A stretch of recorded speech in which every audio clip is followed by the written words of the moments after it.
যেই দেশের ব্যবসায়ীরা মানুষকে ঠকায় ওই দেশে আল্লাহ 3টা শাস্তি দেন।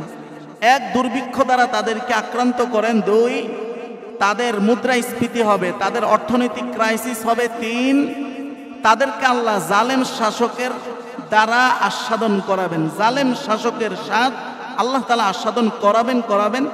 এইটা কেউ বাধা দিয়ে বা আন্দোলন করে কোনো কিছু করে উৎখাত করা সম্ভব না।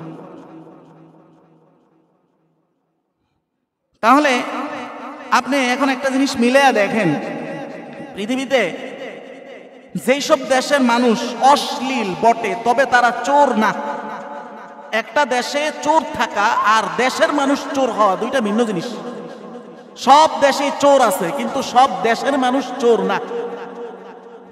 শেখ মুজিব আজ থেকে 50 বছর আগে এই কথা বলছিলেন, যখন আমাদের এই পৃথিবীতে আগমন হয় নাই, তখনকার ভাষণ এখনো আছে যে যাও বিদেশ থেকে ভিক্ষা করে আনি, চাটার দল চাইটা খায়ালায়, আমার গরিব পায় না।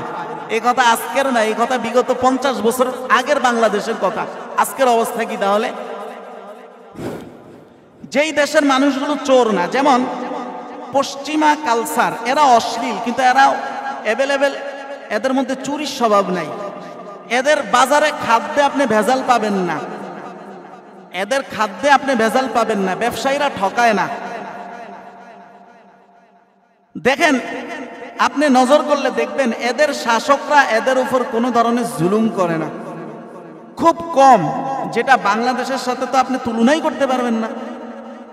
অথচ এদের শাসকরা কারা? আপনি কি মনে করেন এদের শাসকরা হাকিমুন আদেল, খুব ন্যায়পরায়ণ শাসক? মোটেও বিষয়টা তা না। এটা বোঝার জন্য একটা উদাহরণ দিই। আপনার কি মনে হয় হিটলার পৃথিবীতে যত মানুষ মারছে আমেরিকা তার চেয়ে কম মারছে? তাহলে হিটলার বড় সন্ত্রাস না আমেরিকা? পার্থক্য একটা, হিটলার নিজে কমান্ড করে সরাসরি ঘোষণা দিয়ে মানুষ মারছে, আর আমেরিকা বড় বড় ইস্যু তৈরি করে সিস্টেমেটিকলি মারে।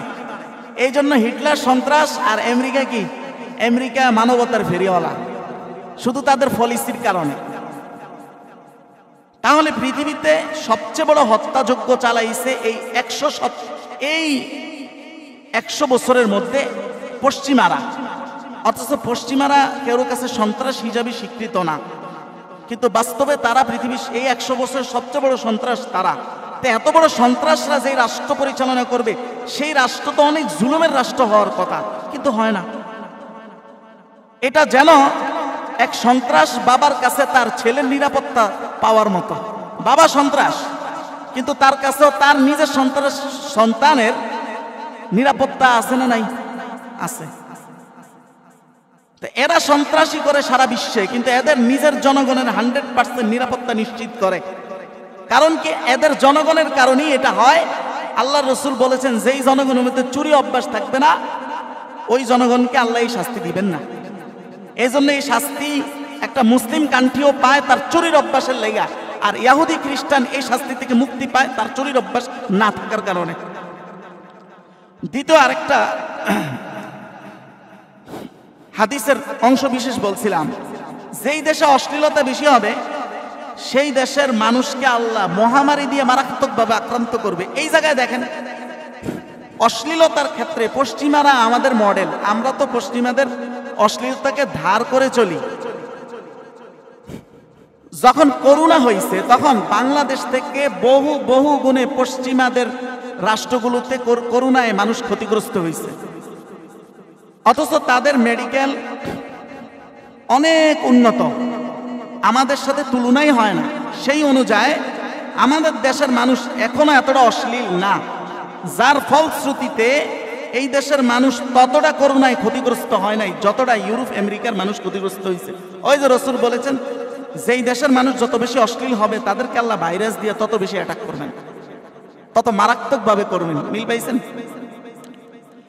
আমাদের থেকেও আরব দেশগুলোতে আরো বেশি করোনা আক্রান্ত করছে।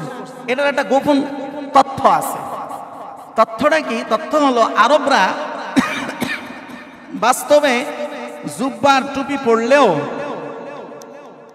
ম্যাক্সিমাম আরবরাই এই জমানায় ভালো মানুষ না।